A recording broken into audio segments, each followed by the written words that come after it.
Welcome back. The UK officially left Europe on January the 31st, but the full implications of Brexit are still unraveling. The British Chamber of Business in Southern Africa held a Brexit panel discussion in Johannesburg, South Africa, where delegates unpacked the implications of Brexit for businesses and emerging economies. Channels TV South African correspondent Kathleen Golikodi reports. UK's exit from the European Union, many say, could be an opportunity for African countries in terms of trade. South Africa remains the UK's leading trade partner in Africa, with the British Chamber of Business estimating that UK-based global companies have created around 250,000 jobs in the country.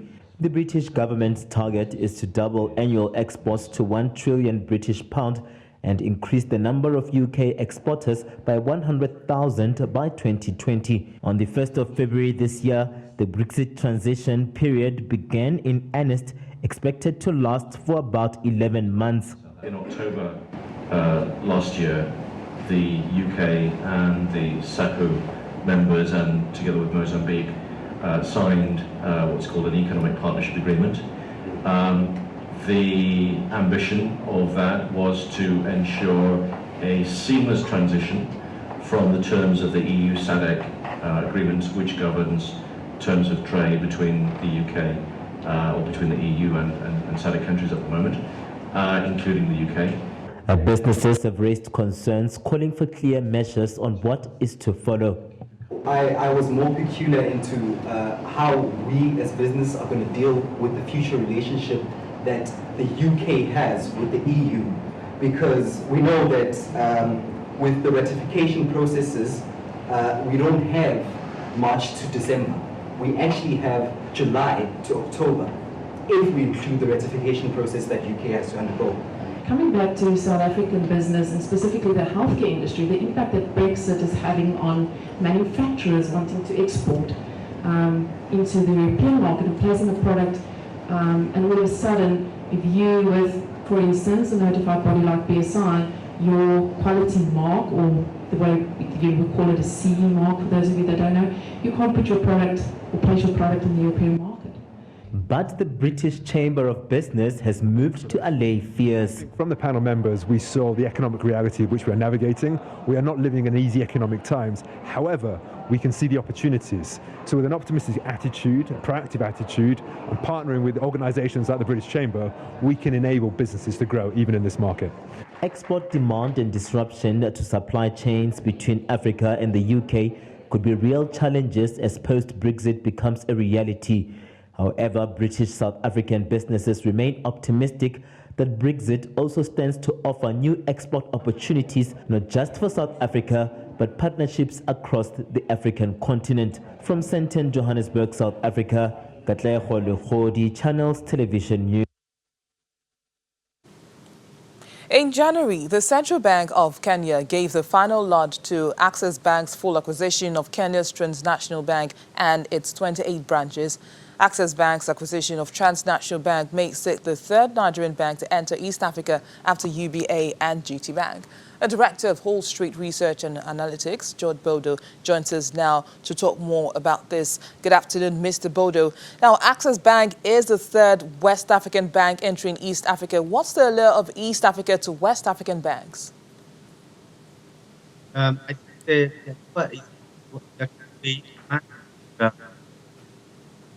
Nigerian banks mostly aggressive.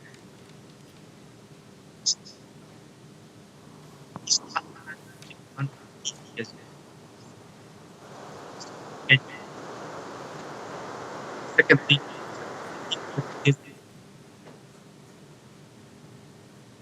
We seem to be having audio issues talking to Mr. George Bodo, but we do hope that we could get him back before the end of the show. But meantime, crude prices slid for a fourth day today as Asia and oil-producing countries in the Middle East reported hundreds of new coronavirus cases, and the United States warned of an inevitable pandemic.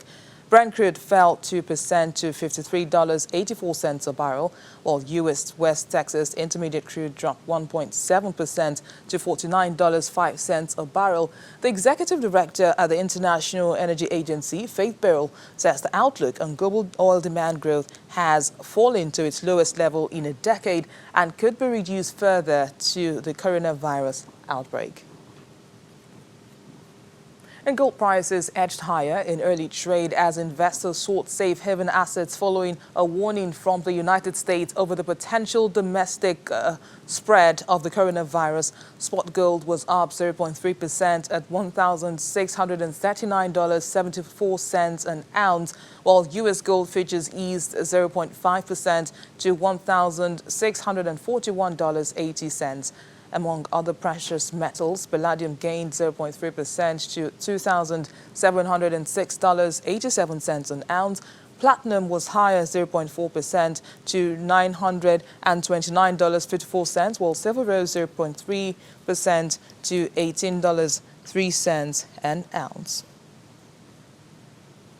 All right, Mr. George Bodo is back with us, and we were talking about banking sector in Africa, and I was asking that Access Bank is the third West African bank entering East Africa. Now, what's the allure of East Africa to West African banks? You were talking to us about that earlier. Yes, so I was speaking about two items. The fact that Nigerian banks, especially the top five, have a very aggressive Pan-African expansion agenda. And obviously, when you talk about Pan-African expansion, East Africa becomes one of them. And when you look at East Africa, top of your mind, Kenya would be the top of the list. And the second item is that there is a growing trade route between the West and the East, and a number of the West Africa banks, especially the Nigerian banks, are keen to take advantage of these emerging trade routes. These banks faring in West Africa? I think that the Nigerian banks, especially that are operating in Kenya and East Africa generally, they've not done very well. But are we likely to see more mergers and acquisitions in the banking space going forward? Yes, there's a wave of consolidation that is going right now in Kenyan banks. I think access to acquisition of the last, the more likely to see some more coming. Director at Call Street Research and Analytics, George Bodo, thanks for speaking with us on Business Incorporated. And just before we go, let's do a quick recap of the market, starting from Africa, where the major markets were in red territory as at midday Nigerian time. In South Africa, the DSA index took the heaviest impact at that time. It was down by 1.28%. And here in Nigeria, the all-share index was trading around the flat line at about midday. In Egypt, the EGX 30 was down 1% at intraday, and Kenya closed negative on Tuesday.